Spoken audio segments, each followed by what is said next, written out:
Bismillahirrahmanirrahim. Assalamualaikum warahmatullahi wabarakatuh. Allahumma salli ala sayyidina wa maulana Muhammad wa ala alihi wa sahbihi wa dzurriyyatihi wa man tabi' wa ummatihi ajmain. Rabbi zidni ilma warzuqni fahma. Rabbi shrah li sadri wa yassir li amri wa hlul 'uqdatam min lisani yafqahu qawli. Amin ya rabbal alamin. Kepada hadirin peserta kuliah ilmu kesehatan hewan dan ilmu peternakan di Mayer Laboratories yang kami hormati, yang insya Allah senantiasa dirahmati oleh Allah SWT. Pada kesempatan pagi hari ini, hari Kamis tanggal 21 Agustus tahun 2025, saya Daerah Muhammad Burhan akan menyampaikan materi kuliah dengan tema atau bab yaitu pembibitan atau breeding pada kambing dan domba. Untuk sapi kan sudah sering ya, untuk kambing dan domba. Itu latar belakangnya adalah kebutuhan protein hewani, daging domba khususnya sama kambing itu sebenarnya cukup tinggi. Seperti yang saya sampaikan, khususnya di pasar Jabodetabek itu sangat besar. Nah, kemudian yang berikutnya adalah bahwa kambing domba di Indonesia ini hampir semuanya peternakannya masih tingkat peternakan rakyat yang konvensional. Sementara satu sisi kambing dan domba ini sangat potensinya sangat besar dari sisi produktivitas maupun reproduktivitas. Jadi langsung saja, jadi mau fattening atau pengemukan, mau breeding atau pembibitan itu faktor produksinya, faktor hasilnya adalah rumusnya sama.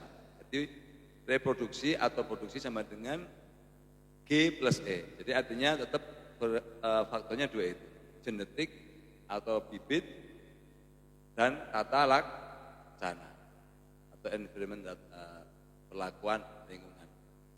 Ya. Kemudian yang paling penting, tapi kalau untuk di pembibitan ini genetik benar-benar harus diperhatikan. Bagaimana? Makanya yang pertama kali kita pemilihan bibit. Satu pejantan, pemacek. Yang dua adalah betina. Nah, kita jantan dulu. Jantan ini harus katakanlah tidak ada, kalau diusahakan tidak ada hubungan darah dengan nanti betina. Jauh. Jadi tidak ada hubungan darah. Secara histori, recordingnya tidak ada hubungan darah. Karena kalau terjadi hubungan darah, artinya kalau dekat nanti akan mengakibatkan muncul fenotip atau penampakan fisik yang jelek akibat gen resesif itu bertemu. Mohon maaf, bisa cacat, bisa apa, itu gara-gara perkawinan sedarah.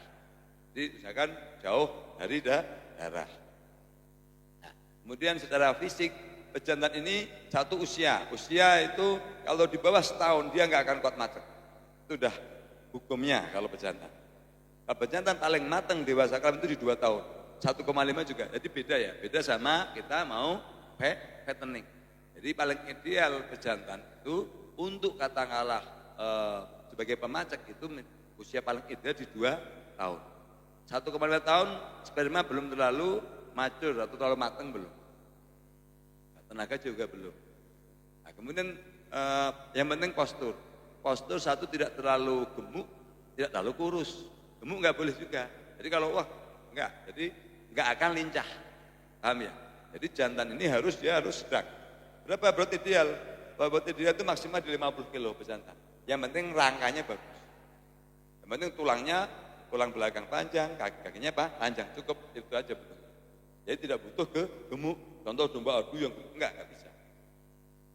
Satu, tenaga enggak kuat, dia istilahnya cenderung tidak lincah. Gitu ya. Jadi harus yang kepala agak sedikit ramping, yang penting dia kan. Jadi tulang belakang panjang, kaki panjang cukup seperti jantan. Gitu ya. Nah, kemudian dia harus sempurna secara fisik. Minimal dari mata simetri, dari warna kulit, warna rambut simetri. Contoh kalau bagian mata ini misalnya orang Sunda di pen, ini hitam ya, ini harus hitam. harus simetri kalau kita domba Garut. Kemudian bentuk contohnya ekor juga harus benar-benar proporsional, tidak boleh yang terlalu panjang, tidak boleh terlalu pendek, karena itu akan menurunkan ke genetik. Bentuk harus benar-benar proporsional. Rambut bukan masalah pusat mata ini bukan, tapi bentuk rambut itu benar-benar istilahnya bagus searah sampai seperti itu. Jadi itu pemilihan bibit yang bagus. Jadi karena ini mungkin pengetahuan kan belum pernah disampaikan, itu kalau lebih pejantan seperti itu. Kemudian betina. Nah, kalau betina ini paling ideal di usia 1,5 tahun sampai 2 tahun. Tapi kalau betina itu 1,5 tahun dia udah siap, dia udah matang, siap untuk dinaikin. Nah, berat ideal kalau domba Garut contohnya ya, itu di 35-40. 50 bagaimana? Banyak majer. Majernya bukan nggak reproduksi karena banyak lemak. Ketika banyak lemak, akhirnya susah untuk terjadi konsepsi, pertemuan antara sperma sama ovum. Jadi berat 35-40 itu idealnya untuk betina. Kemudian sama tadi darahnya jauh dari jantannya. Kemudian sama, usahakan dia juga sama simetri. Simetri, tulangnya panjang, jangan yang pendek, jangan sama kurang lebih. Secara postur harus bagus. Kurus tidak masalah, tapi tidak kurus sekali, karena ada namanya body score. Kalau terlalu kurus juga susah untuk dirahi. Jadi ideal. Jadi gemuk tidak, kurus enggak. Kali kalau dihitung, jadi body score itu sapi, kambing, domba sama. Jadi kalau yang paling tinggi bagus itu 3,5. Jadi 1,7 sampai 3,5. Ini kalau ini kurus bukan. Kurus mah udah susah. Cacingan dan sebagainya. Nah, sampai nanti katakanlah masih angka di ideal masih bisa bunyi 2,7. Itu jadi kalau di praktek saya tunjukkan 2,7, 2,5. 2,5 termasuk sudah rentan. Jadi 1,7 ini sudah dirahi, 3,5 ini sudah konsep. Karena udah kegemukan. Nah, berapa angka ideal? Itu sekitar 2,7 sampai 3. Nah, jadi gemuk enggak, kurus enggak, itu namanya body score. Yes. Itu ya. Kemudian rasio secara teknis itu 1 jantan betina 5, maksimal 10. Nah, caranya itu dikolonikan. Mohon maaf, jangan seperti di peternakan rakyat ya. Jadi di baterai gitu, kandangnya satu itu nggak bisa. Dikawinkan enaknya yang punya nggak bisa. Jadi kalau mau jadi tingkat kejadian bisa 90% lebih, itu harus koloni. Jadi 1 jantan, 5 betina dijadikan 1 kandang. Itu bisa dibilang insya Allah di atas 9% relatif jadi semua. Jadi harus dikolonikan. Nah, di awal pasti rata mohon maaf ya, udah tahunan melihara, takut berantem, nggak akan berantem. Tidak akan berantem. Jadi kalaupun berantem itu karena dia baru mengendus untuk mendeteksi yang birahi saja. Nah, kalau yang seandainya betinanya tidak birahi, jantan juga nggak mau naik, betina juga tidak mau. Nah, sama. Karena ada feromon, ada zat yang menimbulkan aroma untuk merangsang pejantan ketika dia lagi birahi. Ini ya, ini minimal seperti itu. Jadi rasionya 1:5, maksimal 1:10. Kenapa? Karena yang namanya jantan itu setiap hari itu dia birahi, libido, namanya libido. Kalau betina itu hanya 18 hari sekali, itu siklus estrusnya. Itu paham, jadi paham itu ya. Jadi seperti itu. Nah, terus kemudian setelah itu kita manajemen di reproduksi dulu masalah siklus estrus. Jadi yang pertama kali secara alamiah siklus estrus daripada kambing dan domba itu adalah setiap 18 hari sekali dia akan birahi. Nah, ketika katakanlah dia disatukan dengan bejantan, itu secara alamiah pasti dinaikin, pasti dikawini, dan itu insya Allah banyak jadinya. Kenapa? Karena akan tepat. Jadi jantan itu akan naik itu pas saat birahi dan pas saat ovulasi pasti jadi. Nah, sementara selama kurang lebih kan birahi itu 3 hari. Jadi dari 16, 17, 18 itu dia birahi. Nanti klimaknya di 18. Seperti itu. Nah, kemudian jantan itu ketika katakanlah istilahnya 5 ekor itu paling ideal. Kenapa? Karena dia rata-rata hanya ngawinin, dihitung 18 dibagi 5. Jadi kurang lebih dia hanya ngawani setiap kurang lebih 4 hari 1 kali. Jadi itu kualitas spermanya 3 hari sekali itu sangat bagus. Nah kalau kita berikan 10, bisa dibilang dia hampir katakanlah 1 hari 1 kali, itu kualitas spermanya kurang, tingkat kejadiannya kurang. Tetap jadi tapi probabilitasnya rendah. Jadi kalau 5 itu spermanya kan itu kan sperma itu diproduksi oleh testis. Yang mohon maaf yang kemaluannya yang itu testis. Nah, itu kan diproduksi memang setiap saat. Tapi ketika dia ditahan 2 hari 3 hari itu istilahnya libidonya bagus. Kenapa? Karena hormon testosteron tinggi. Ketika hormon testosteron tinggi, itu libido naik, itu dia akhirnya kuat untuk penetrasi. Penetrasi itu untuk memancarkannya. Memancarkan. Ketika mancar, nah, pada saat birahi, gejala birahi dulu ya. Jadi gejala birahi itu pertama kali betina itu pasti kemaluan cenderung merah agak bengkak. Nah nanti kalau saat ovulasi itu akan ada leheran, pasti itu kalau ovulasi ada leheran. Kenapa? Itu namanya lokia. Tuhan membikinkan jalan untuk tempat renangnya sperma. Nah, sebagai pelicin bagi pejantan. Nah, saat ovulasi itu serviks itu muka. Serviks itu leher rahim. Jadi rahim itu karena begini. Apa dari belakang itu ya? Vulva. Ini vagina. Ini ada serviks. Ini gitu. Ini baru uterus. Ini ovum. Bukan ovarium. Nah, ini kan vulva. Jadi pada saat dia birahi, itu bengkak. Merah bengkak. Nah, pola leleran. Di sini banyak mukus, banyak lokia tadi. Nah, saat terjadi birahi, ovulasi, itu ini buka ini. Nah, akhirnya penis itu masuk ke sini. Jadi dia memancarkan sperma, embus. Nah, kalau jantan itu tiap hari kawin lemah, dia tidak mampu untuk penetrasi, paham? Itu ilmunya, ya enggak? Jadi makanya 1:5, 1 koni itu pasti insya Allah akan jadi bagus. Sapi juga Pak, sama, akan jadi pasti. Dia pun sapi. Saya pernah di Subang itu tingkatnya hampir 95% jadi 1:5. APPO paling bagus kalau itu. Ya, ini mau kambing, mau domba, insya Allah 90% ke atas. Kalau 1:5. Jadi kan 1, tapi bukan dipisah-pisah pakai baterai gitu, ya.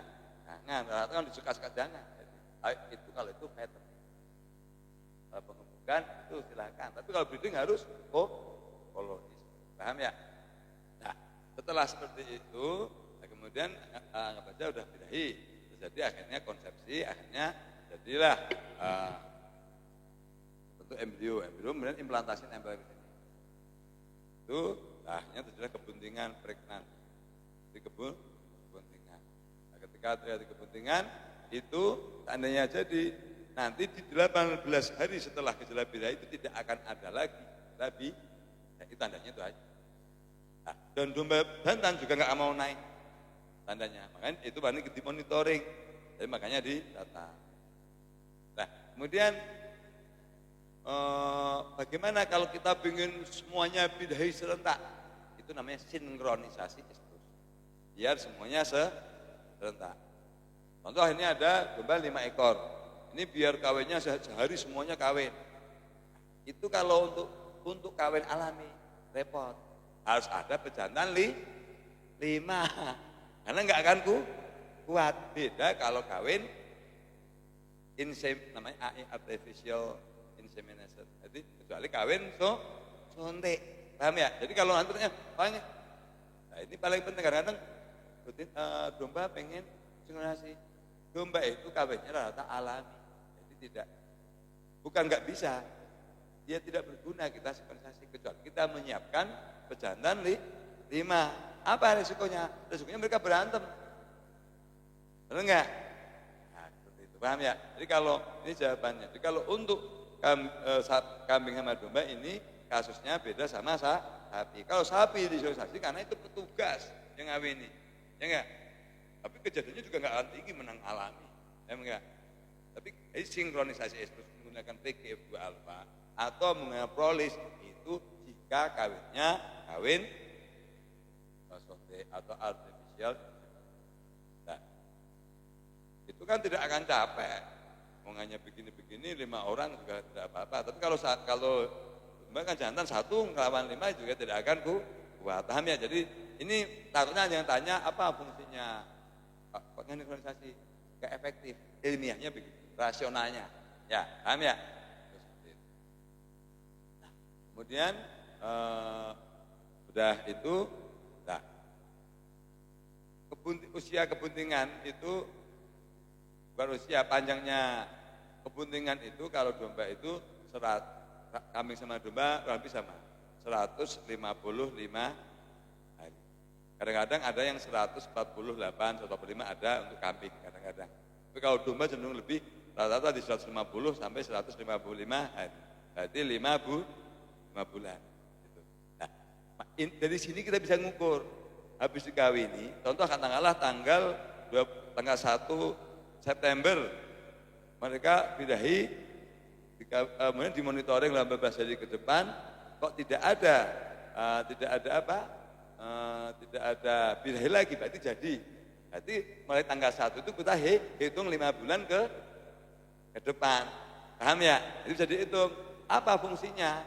Untuk menyiapkan persalinan atau kelahiran. Kenapa perlu disiapkan kelahiran? Karena kalau tidak nanti tidak ketahuan, akhirnya keinjak. Karena koloni tadi, paham ya? Jika udah tahu begitu, contoh, udah ketahuan 12 hari berikutnya tidak ada birahi, amat sekali lagi untuk memantapkan. Oh tidak ada lagi, langsung pisahkan. Baru silahkan mau dia di baterai tadi, kandang sekat tadi. Ya, kenapa? Untuk menjaga tidak terjadi kecelakaan, karena bisa keguguran gara-gara kecelakaan. Paham ya? Seperti itu. Itu udah kelihatan tidak ada bel lagi, langsung dipisahkan. Nah, itu diantaranya kita mendeteksi dia jadi atau tidak. Jadi tadi ada bel atau tidak. Yang kedua apa? Lihat dari ambing. Ini gejala bunting ya. Ambingnya biasanya mulai berkembang. Mulai membesar ambing ini. Mulai besar, puntingnya juga mulai membesar. Jadi ambing itu yang begini ya. Jadi ambing. Jadi ini ambingnya mulai besar, ini mulai memerah. Jadi mulai isi. Jadi kalau enggak peyot, tapi ini isi. Nah, cuman kebalikan kalau saat bunting vulva, kemaluan ini kecil. Tidak putih, warnanya cenderung putih ke kecil, dia nutup kecil, cenderung kecil. Karena apa? Ini sapi sudah nutup. Karena apa? Ini tidak ada hormon estrogen. Jadi yang mengakibatkan birahi itu ada hormon estrogen. Nah, jadi ketika ada hormon estrogen itu dia akan buka. Apa yang ada hormon progesteron? Itu membuat sempitnya saluran reproduksi baik vagina, vulva maupun sel cervix, jaga kebuntingan. Itu paham ya? Nah, makanya kalau saat bunting, contoh kasih estron gugur, kasih propolis gugur, dikasih PGF2 apa keguguran. Nah, jadi estron, kemudian propolis, itu ke NRH, kemudian PGF2 alfa itu akan mengakibatkan keguguran. Ya, paham ya? Seperti itu. Nah, kemudian agak simpel saja ya. Singkat cerita, kemudian kalau sudah menjelang katakanlah 2 minggu daripada melahirkan, kita mulai nutrisi dulu ya, nutrisi dulu. Makanan dulu. Jadi makanan selama kebuntingan ini yang paling penting katakanlah istilahnya ideal. Rumput harus cukup, konsentrat juga cukup kalau ada konsentrat. Minimal cukup, rumput tidak boleh kurang. Kenapa? Karena untuk kebutuhan pertumbuhan janin. Nah, ini perlu suplemen, contohnya Primavit. Kenapa? Karena kebutuhan kalsium tinggi. Jika nanti di dalam selama kebunan ini nanti kekurangan kalsium, itu mengakibatkan satu hipokalsemia, kambing ambruk. Belum melahirkan 2 minggu, 3 minggu dia ambruk. Jadi contoh kalau biasanya dikasih 1 sendok teh, kasih sekali ngasih 2 sendok teh, dari 2 kali. Insya Allah enggak akan ambruk. Nah, yang kedua, untuk pertumbuhan janin, kalsium sangat penting sekali. Kenapa? Ini untuk rangka. Yang ketiga, untuk susu. Di kalsium ini nanti fungsinya untuk produksi susu. Memancarnya susu ini karena pengaruh kalsium. Jadi kalau kekurangan kalsium, nanti susu ini tidak akan keluar dengan baik. Nah, ketika kambing ini sampai induk kambing atau domba ini tidak keluar susu, rata-rata mati. Anak mati. Jadi kuncinya daripada katakanlah breeding kambing domba ini susu harus keluar. Karena kalau kambing sangat sensitif, jadi sampai katakanlah dia di awal tidak dapat susu, banyak mati. Dia pun ditolong dengan katakanlah susu pengganti kambing. Jadi kalau dia udah asal mau minum susu sudah aman. Nah, ada sedikit kendala ini pengalaman. Kadang-kadang petani wah ini nggak keluar susu, padahal keluar tapi nyumbat. Nah makanya di 2 minggu sebelumnya tadi itu diperah. Tidak mungkin yang namanya katakanlah bunting itu tidak ada susunya. Jadi itu harus dibuka. Caranya dibersihkan dulu pakai air hangat sama garam. Ya enggak? Nah, setelah itu diperah aja.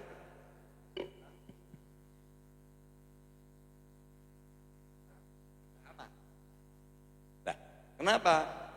Akibatnya ketika katakanlah susu ini tidak keluar, dia nyeri. Ketika nyeri, anak ini mau nyusu, ini tidak mau dia, disepak malahan, makanya mati akhirnya kan. Ya, tetapi kalau itu sudah kita bantu perah, itu dia keluar, itu dia pengen disusu. Nah, itu makanya ini hal-hal teknis tapi penting, paham ya? Ini hal-hal teknis ini penting. Ini saya memang tidak menyampaikan masalah penyakit reproduksi, tapi menyampaikan tentang reproduksi normal, ya enggak? Nah kemudian 2 minggu. Nanti sebelum 2 minggu sampai tadi kan udah diperah dan sebagainya itu ya. Nah itu nanti agak sedikit genjot dinaikkan lagi kalsiumnya. Entah suntik juga boleh. Keguguran bagaimana? Udah aman. Kenapa? Karena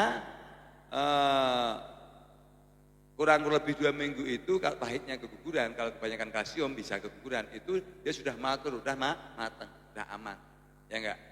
Tetapi minimal kalau mau ngasih kalsium lihat sejarah. Sejarahnya bagaimana? Jadi domba atau kambing ini sering ambruk enggak saat melahirkan? Biasanya kalau dulunya ambruk pasti ambruk lagi. Paham enggak? Nah, makanya harus diberi kalsium lebih tinggi lagi biar tidak ambruk. Nah, kemudian diamati juga kalau postur domba ini besar, susunya besar, kambingnya ini besar, ini banyak ambruknya. Makanya harus dikasih, ini ilmu praktis ini penting. Jadi kalau ambingnya besar justru ini harus banyak diberi kalsium. Makanya minimal diberikan mineral blok. Itu apa namanya? Itu ya. Malsweet blok. Ya kasih mineral blok. Ini wajib. Nah kalau diberi mineral blok ini aman. Aman kenapa? Kan dia ngukur sendiri. Karena dia kalau kekurangan dia akan secara fisiologi akan menjelati mineral blok atau malsweet blok tadi ya. Jadi ini penting. Jadi ini manajemen nutrisi untuk reproduksi. Kalau itu sudah tersedia, insya Allah itu aman jauh dari ambruk. Ya, jadi standarnya kalau memang tidak susah ngasih Primavit, sediakan mineral blok. Nah, terus obat suntik apa yang katakanlah untuk mendukung pertumbuhan itu? Beri multivit sama ADE aja. Multivit sama ADE. Ini sangat penting karena di dalam Primavit, Multivit, ADE ini banyak vitamin B12 dan folik acid. Itu apa? Itu sangat bagus untuk pertumbuhan perkembangan janin. Kapan diberikannya? Dari awal boleh. Jadi minggu pertama kasih ADE sama Multivit. Nanti diulang sebulan sekali, hanya maksimal 1 bulan sekali. Jadi irit, tapi akan sangat menjaga kebuntingan, menjaga pertumbuhan perkembangan baik induk maupun janin. Ya, seperti manusia kan full itu bahkan ibu hamil itu dikasih obat terus kan itu ya. Nah, ini cukup katakanlah sebulan sekali atau paling cepat 2 minggu sekali. Tetapi di dalam rumput itu dikasih pada pakan dikasih Primavit atau digantungkan Mercivit blok, paham ya? Nah, kemudian menjelang gejala melahirkan. Jadi gejala melahirkan itu secara tingkah laku dia resah kakinya domba itu, kami itu ngorek-ngorek gitu. Nah, makanya sediakanlah jerami. Dia nanti akan menata jerami itu untuk melahirkan. Ya, jadi kalau domba gunting tua kakinya udah gini-gini, ini ya, itu sudah tingkah laku. Dia mulai resah, makan udah mulai kurang. Nah, kemudian ya kalau secara klinis itu yang nampak nanti adalah keluar cairan. Bukan cairan bening, bukan. Cairan sama seperti cairan birahi lendir. Paham ya? Cairan lendir. Ya kalau sudah keluar lendir itu tinggal nunggu jam. Kalau sudah keluar lendir. Nah, kalau lendir itu tandanya sudah buka serviks. Tapi sudah buka, tinggal nanti. Ini kan posisi domba itu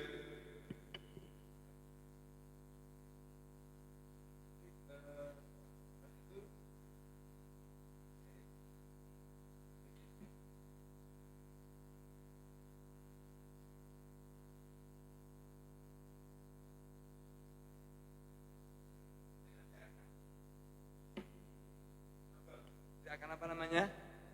Akan mecahin kantong amnion itu.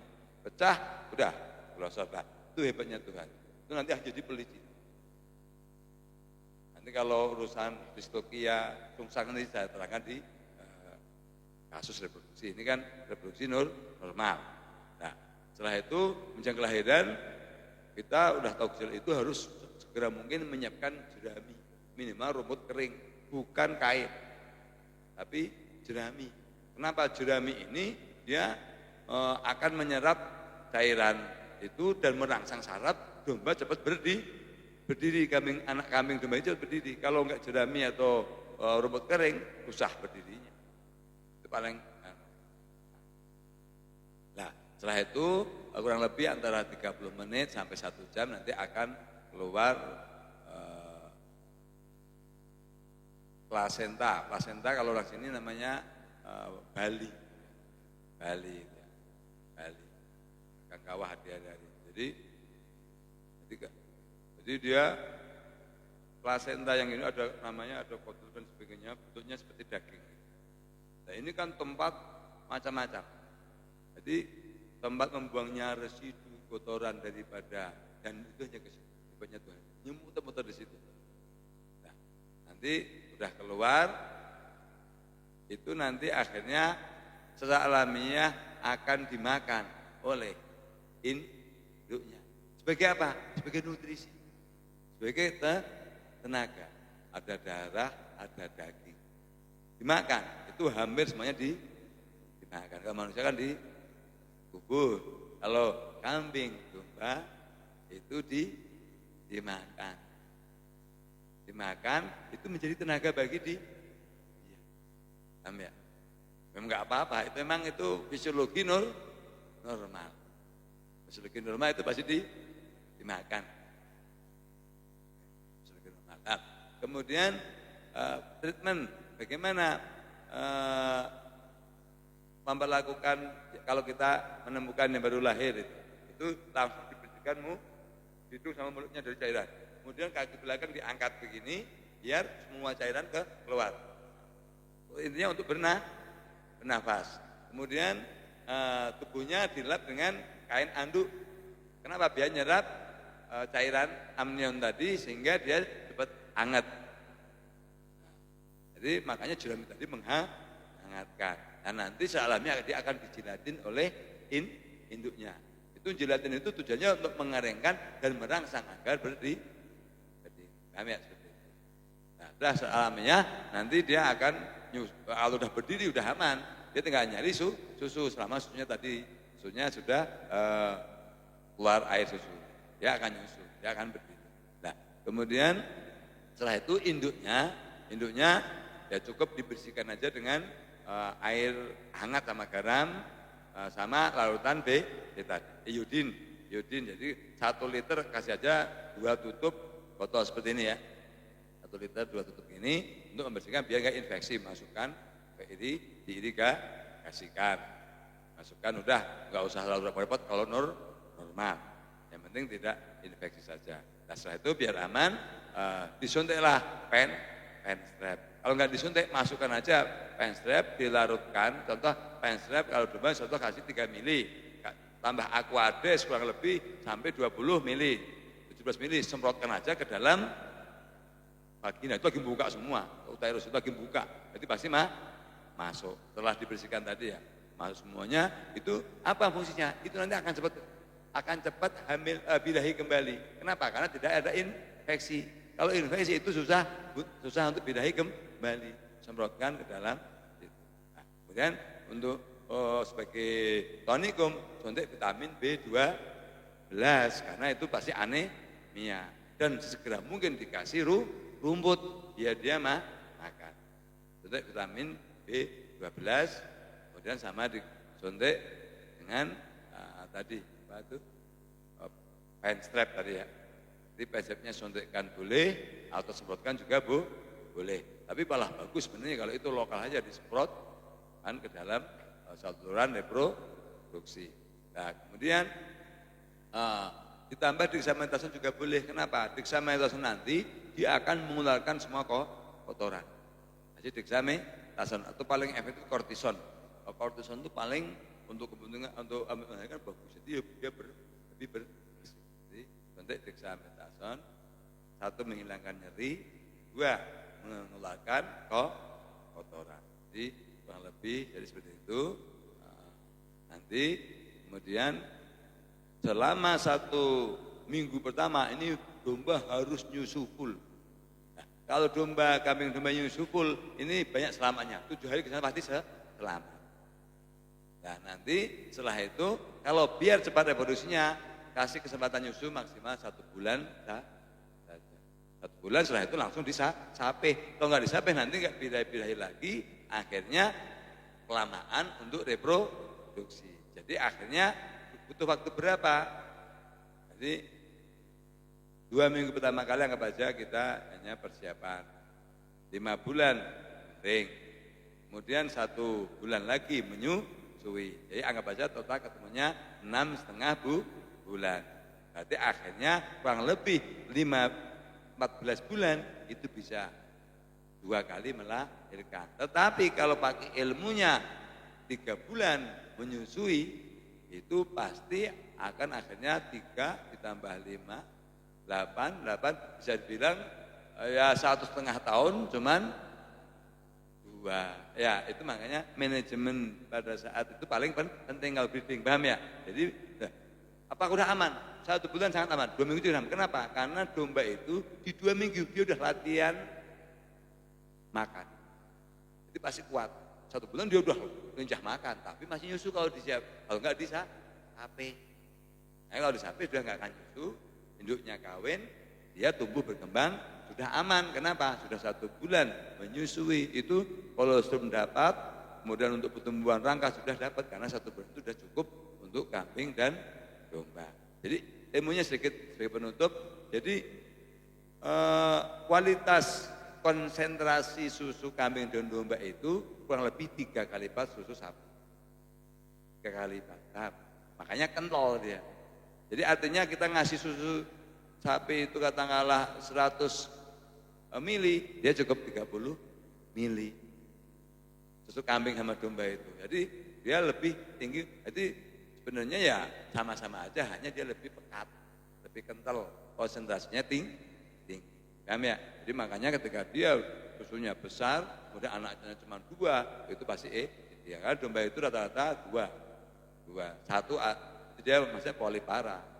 Satu malah jarang, rata-rata ya 2. Memang kalau satu keuntungannya memang lebih tumbuh besar.